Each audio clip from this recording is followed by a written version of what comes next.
Hola. Las cosas a menudo parecían muy desesperadas durante el tiempo de Cristo en la tierra. Jesús luchó por hacer llegar el mensaje de salvación a las personas que necesitaban desesperadamente esperanza y amor.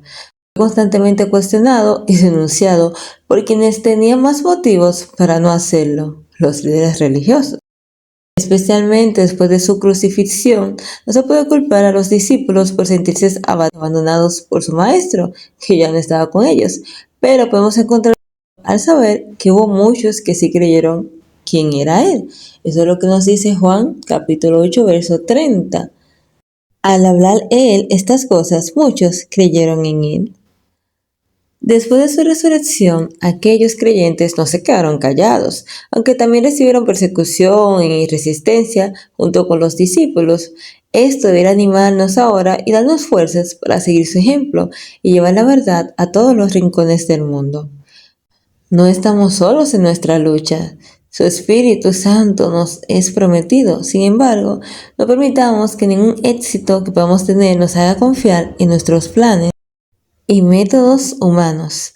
Al igual que los discípulos, corremos el peligro de perder de vista nuestra dependencia de Dios y buscar hacer de nuestra actividad un Salvador. El estado de todas las gentes, página 362. Así que iniciamos con el resumen y análisis de esta lección número 8, que lleva como título El cumplimiento de las profecías en el Antiguo Testamento.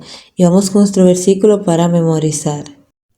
Pero yo tengo un testimonio mayor que el de Juan. Las mismas obras que el Padre me encomendó a realizar, esas mismas obras que hago testifican que el Padre me envió. Juan, capítulo 5, verso 36. El Hijo de Dios vino al mundo como un restaurador. Él era el camino, la verdad y la vida. Cada palabra que pronunció era espíritu y vida. Hablaba con autoridad, consciente de su poder, para bendecir a la humanidad y a librar a los cautivos atados por Satanás. Además, estaba consciente de que con su presencia podía traer al mundo una felicidad completa. Anhelaba ayudar a cada miembro de la familia humana que se encontraba oprimido y sufriente y mostrarle que le era su prerrogativa bendecir, no condenar. Cristo reconoce abiertamente su derecho a la autoridad y a recibir lealtad. Por eso nos dice Mateo 23:8, vosotros me llamáis maestro y señor, y les dijo, y decís bien porque lo soy. Uno es vuestro maestro, el Cristo. Juan 13:13. La dignidad que le correspondía a Jesús, de ese modo mantuvo su nombre y la autoridad y el poder que poseía en el cielo. Hubo ocasiones cuando habló con la dignidad de su verdadera grandeza. Más de una vez declaró, el que tiene oídos para oír, oiga. Con estas palabras no hacía más que repetir la orden de Dios, cuando desde la excelencia de su gloria, el infinito había declarado, este es mi Hijo amado, en quien tengo complacencia, a él oíd. Mateo 17:5. De pie ante los fariseos de ceño fruncido que trataban de poner un alto a su propia importancia, Cristo no vaciló en compararse con los representantes más distinguidos que habían caminado sobre la tierra y declarar su propia eminencia sobre todos ellos. Al venir a morar con nosotros, Jesús iba a revelar a Dios tanto a los hombres como a los ángeles. Él era la palabra de Dios. Y como me gusta mucho esta frase, el pensamiento de Dios hecho audible. En su oración por sus discípulos dice, yo les he manifestado tu nombre, misericordioso y piadoso, tardo para la ira y grande benignidad y verdad, para que el amor con que me has amado esté en ellos y yo en ellos. Pero no solo para sus hijos nacidos en la tierra fue dada esta revelación. Nuestro pequeño mundo es un libro de texto para el universo. El maravilloso y misericordioso propósito de Dios, el misterio del amor redentor, es el tema en el cual desean mirar los ángeles y será su estudio a través de los siglos sin fin. Tanto los redimidos como los seres que nunca cayeron hallarán en la cruz de Cristo su ciencia y su canción. Se verá que la gloria que resplandece en el rostro de Jesús es la gloria del amor abnegado. A la luz del Calvario se verá que la ley y el renunciamiento por el amor es la ley de la vida para la tierra y el cielo. Que el amor que no busca lo suyo tiene su fuente en el corazón de Dios y que el manso y humilde se manifestará en el carácter de aquel que muere en la luz inaccesible al hombre. Amén. Así que iniciamos con nuestro primer texto bíblico. Juan capítulo 5, versos 17 al 20 y versos 36 al 38 nos dicen: y Jesús le respondió: mi Padre hasta ahora trabaja y yo trabajo, porque el Padre ama al Hijo y le muestra todas las cosas que él hace, y mayores obras que éstas le mostrará, de modo que vosotros os maravilléis. Mas yo tengo mayor testimonio que el de Juan, porque las obras que el Padre me dio para que cumpliese, las mismas obras que yo hago dan testimonio de mí, que el Padre me ha enviado. También el Padre que me envió ha dado testimonio de mí. Nunca habéis oído su voz, ni habéis visto su aspecto, ni tenéis su palabra morando en vosotros, porque a quien él envió, vosotros no creéis. Amén. Las Escrituras indican claramente la relación que hay entre Dios y Cristo y hacen resaltar muy claramente la personalidad individual de cada uno. Pues tal y como nos dice Hebreos 1, del 1 al 5, Dios, habiendo hablado de muchas veces y de muchas maneras en otro tiempo a los padres por los profetas, en estos postreros días nos ha hablado por el Hijo, a quien constituyó heredero de todo y por quien asimismo hizo el universo, el cual, siendo el resplandor de su gloria y la imagen misma de su sustancia, y que sustenta todas las cosas con la palabra de su poder, habiendo efectuado la purificación de nuestros pecados por medio de sí mismo, se sentó a la diestra de la majestad en las alturas, hecho tanto superior a los ángeles, cuanto heredó más excelente nombre que ellos. Porque ¿a cuál de los ángeles dijo Dios jamás: mi hijo eres tú, yo te he engendrado hoy? Y otra vez: yo seré a él padre y él me será mi hijo. Amén. Dios es Padre de Cristo, Cristo es el Hijo de Dios. A Cristo ha sido dada una posición exaltada, ha sido hecho igual a Padre. Todos los consejos de Dios están abiertos para su Hijo. Quiero destacar este versículo, me gusta mucho. Dice: porque el Padre a nadie juzga, sino que todo el juicio se lo ha dejado el Hijo. Maravilloso es saber que Jesús es mi abogado, me defiende y también es el juez. Es algo bien lindo saber que Jesús es nuestro Salvador y que está sentado a la diestra del Padre, y aunque todas estas cosas maravillosas, estas instrucciones, esta luz es para que no pequemos, abogado tenemos a Jesús el justo. Acérquese a Él, aférrese a Él confiadamente, ese trono de la gracia. Nos sigue diciendo que Jesús le dijo a los judíos: mi Padre hasta ahora trabaja y yo trabajo. No puede el Hijo hacer nada por sí mismo, sino que ve a hacer, a lo que hace es lo que ve a hacer del Padre.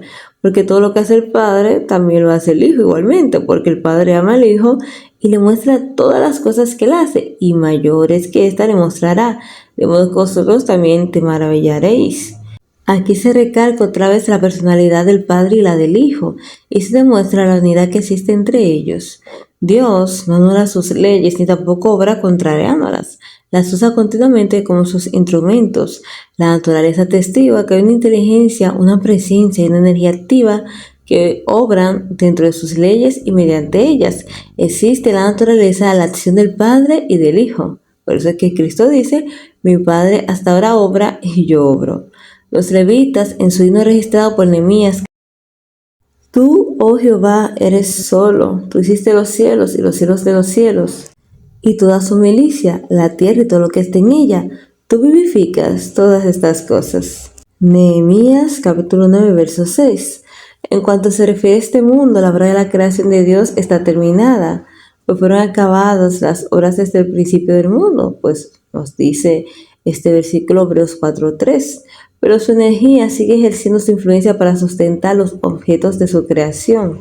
Todo hálito, toda palpitación del corazón es una evidencia del completo cuidado que tiene todo lo creado, aquel en quien vivimos, nos movemos y somos. Todas las cosas que vemos no se filtra por abajo, ¿no? Por el globo terráqueo.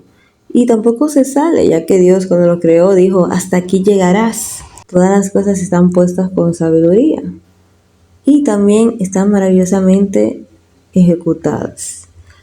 Cuando vamos a la lección del lunes, que nos habla acerca de la autoridad de las Escrituras, vamos a leer nuestro texto, Juan capítulo 5 nuevamente, pero ahora versos 39 y 40, 46 y 47, que nos dice: escudriñad las escrituras porque a vosotros os parece que en ellas tenéis la vida eterna y ellas son las que dan testimonio de mí. Y no queréis venir a mí para que tengáis vida.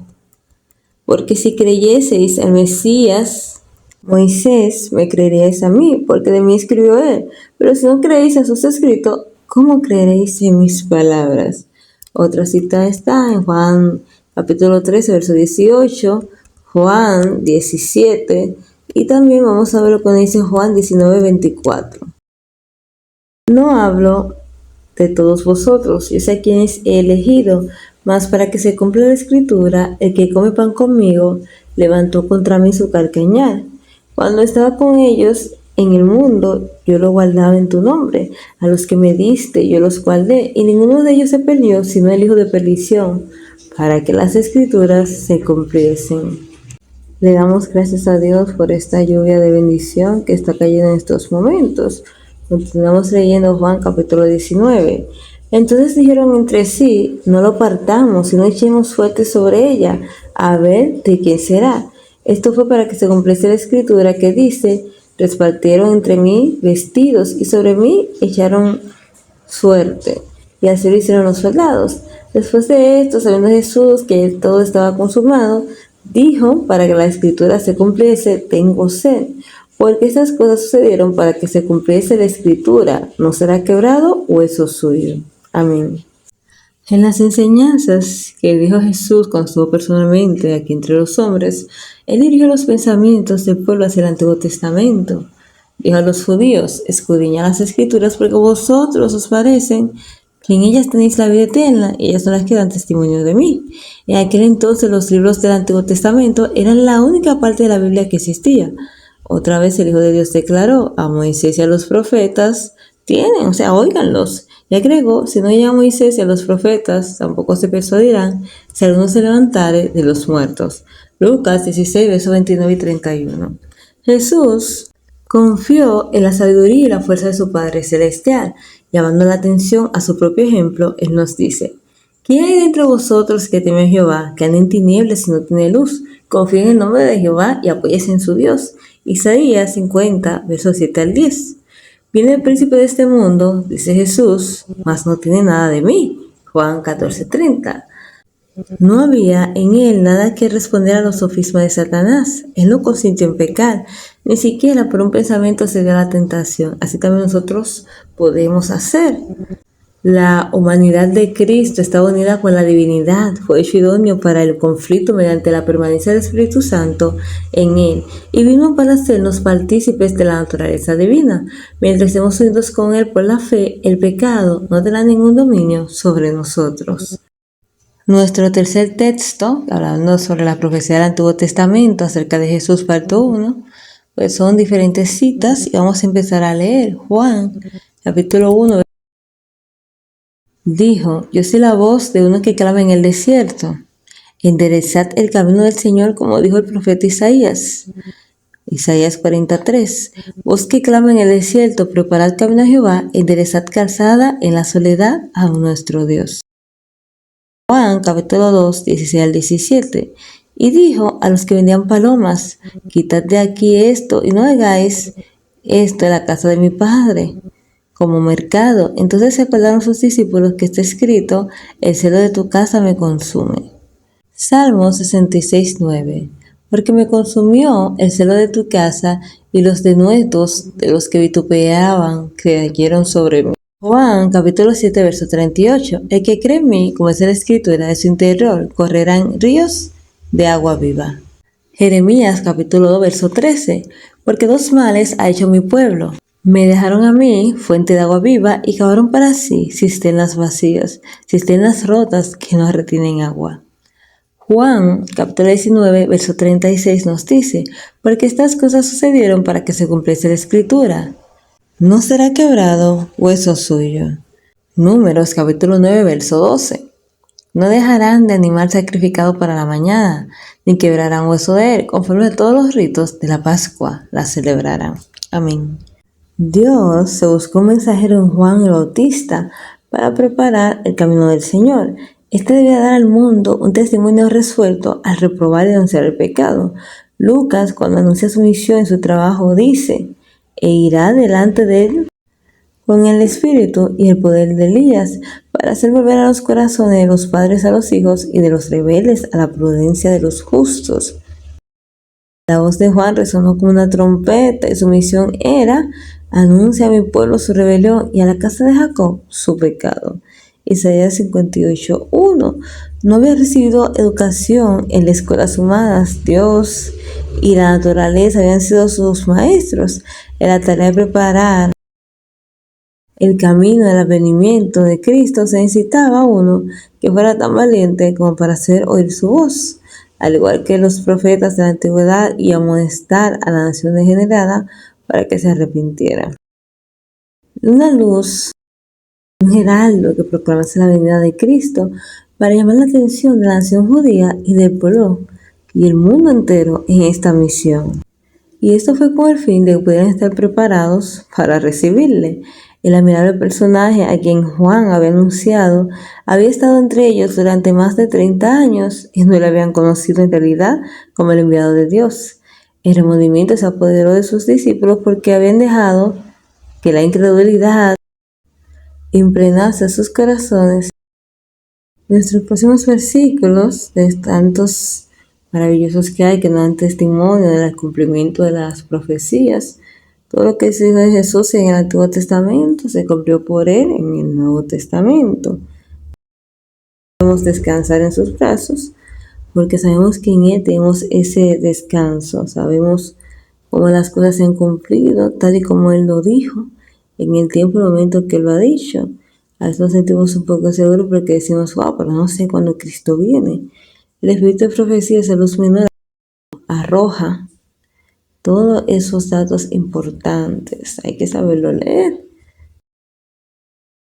Volviendo a estos textos maravillosos, vamos con Juan, capítulo 12, verso 13, que nos dice: tomaron ramas de palmeras y salieron a recibirle y clamaban: Hosana, bendito el que viene en el nombre del Señor, el Rey de Israel.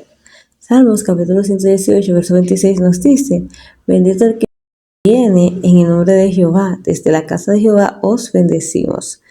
Juan capítulo 12, verso 14 al 15 nos dice: y halló Jesús un asnillo y montó sobre él, como está escrito: no temas, hija de Sión, he aquí tu rey viene montado sobre un pollino de asna.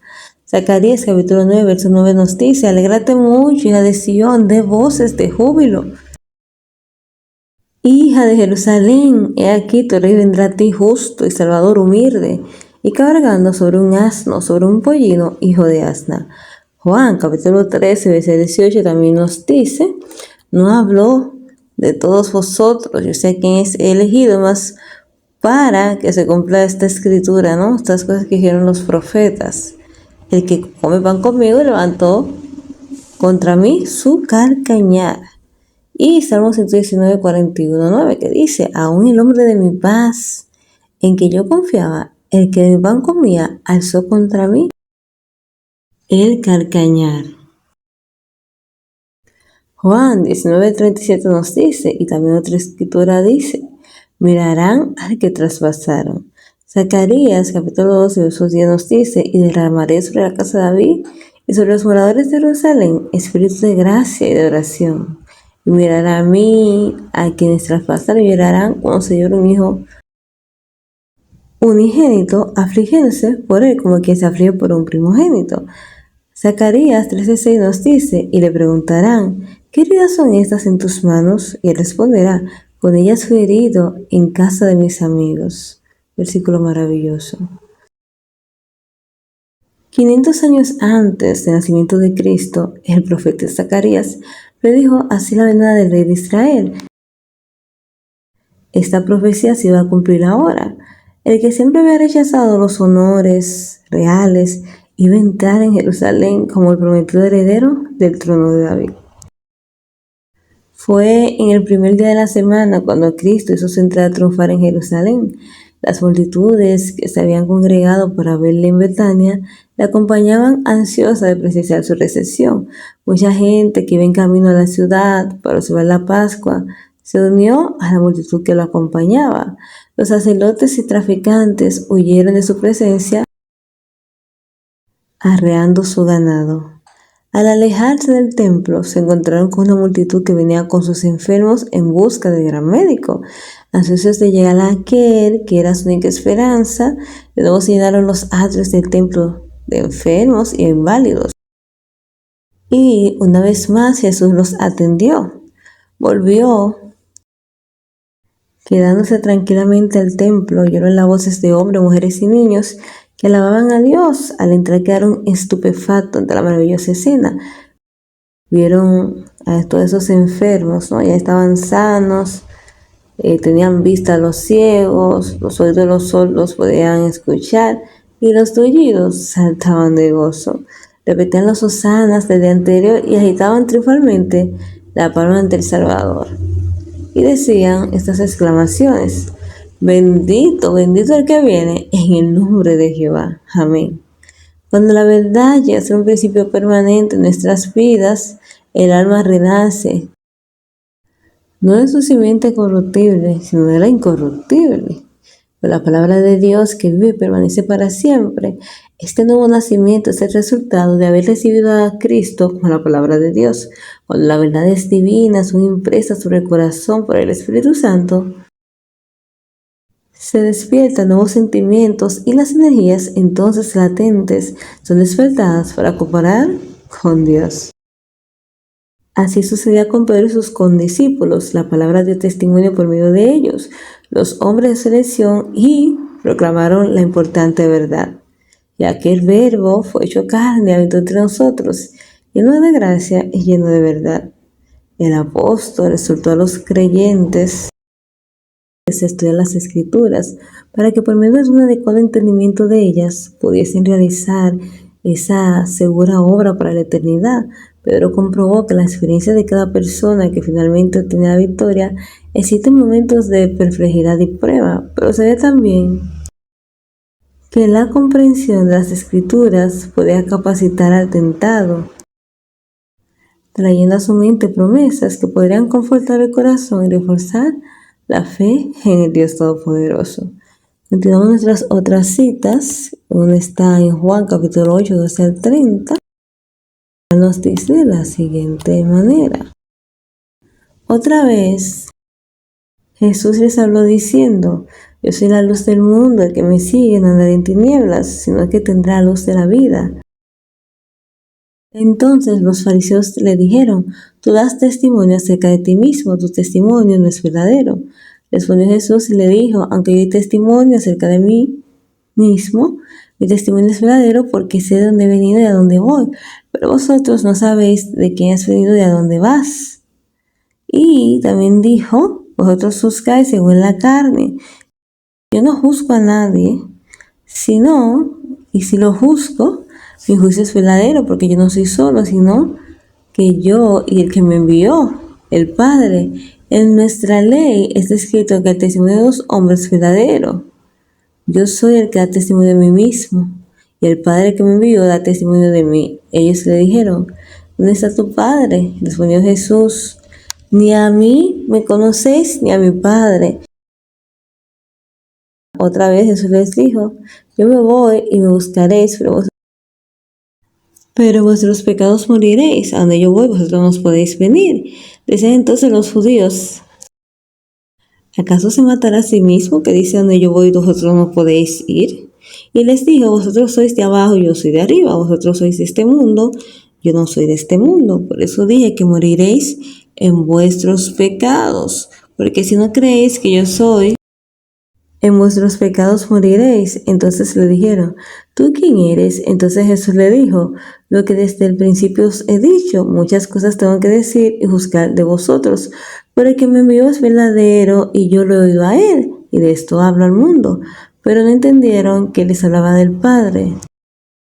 Les dijo pues Jesús: cuando hayáis levantado al Hijo del Hombre, entonces conoceréis que yo soy, y que nada hago por mí mismo, sino que según me enseñó el Padre, así hablo, porque el que me envió conmigo está, no me ha dejado solo el Padre, porque yo hago siempre lo que le agrada.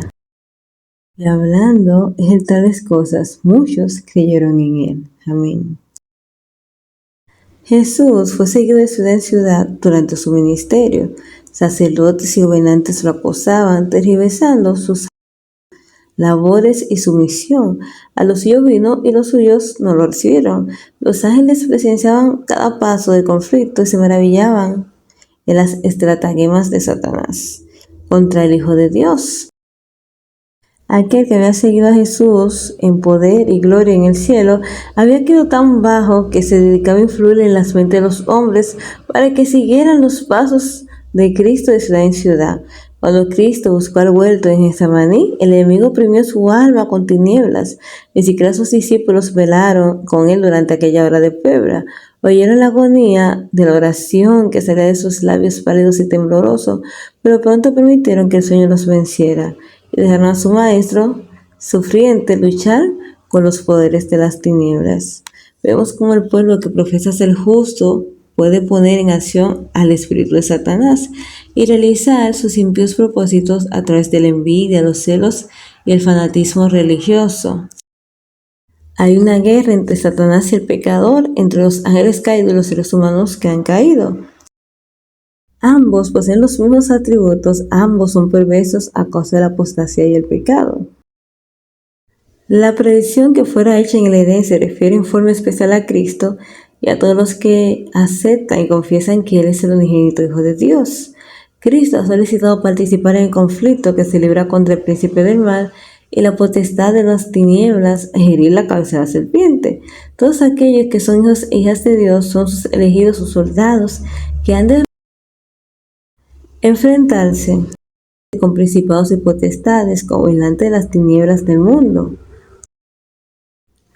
con la impiedad espiritual que viene en los lugares encumbrados. Este es un conflicto inagotable que no culminará hasta que Cristo regrese por segunda vez. Como profesos seguidores de Cristo tenemos mucho que aprender. Hay muchos una frialdad inconmovible, una reserva como la de los fariseos, que debe ser derribada. Como los fariseos quieren ser dictadores, maestros, Dios envió a su Hijo para dar a su pueblo un mejor conocimiento de la verdad, para mostrarle la mejor manera de ayudar a sus semejantes, pero los fariseos se negaron a recibir esa instrucción divina. Pensaban que Cristo era demasiado liberal y que sus costumbres no concordaban con las de ellos, y en vez de procurar ponerse en armonía con Cristo, procuraban poner a Cristo en armonía con ellos. Con el fin de llevar a cabo sus propios propósitos, se pusieron a Cristo y así trajeron a la ciudad esa oscuridad sobre sí mismos. Aquellos a quienes Dios ha confiado su verdad deben poseer el mismo espíritu benéfico que manifestó Cristo. Deben adoptar los mismos amplios planes de acción, deben mostrar un espíritu bondadoso y generoso hacia los pobres y en un sentido especial sentir que son mayordomos de Dios. Deben considerar que todo lo que poseen, propiedades, facultades mentales, fuerza espiritual, no son como suyo propio, sino únicamente como algo que ha sido prestado para promover la causa de Cristo en la tierra. Y ya para finalizar nos dice el libro Palabras de Vida, Gran Maestro, página 77, lo siguiente. Como un tesoro, un oro de tesoro, la verdad había sido confiada al pueblo hebreo. El sistema de culto judaico que llevaba la firma celestial había sido instruido o instituido por Cristo mismo. Las grandes verdades de la redención se llevaban ahora veladas tras los tópicos y los símbolos. Sin embargo, cuando Cristo vino, no reconocieron a aquel a quien señalaban todos los símbolos. Tenían la palabra de Dios en sus manos, pero de las tradiciones que habían pasado de una generación a otra y la interpretación humana de las escrituras escondieron de su vista la verdad tal cual en Jesús, que había perdido el significado espiritual de las cosas sagradas. El lugar de depósito de todo conocimiento está abierto ante ellos, pero imagínense, no lo sabían.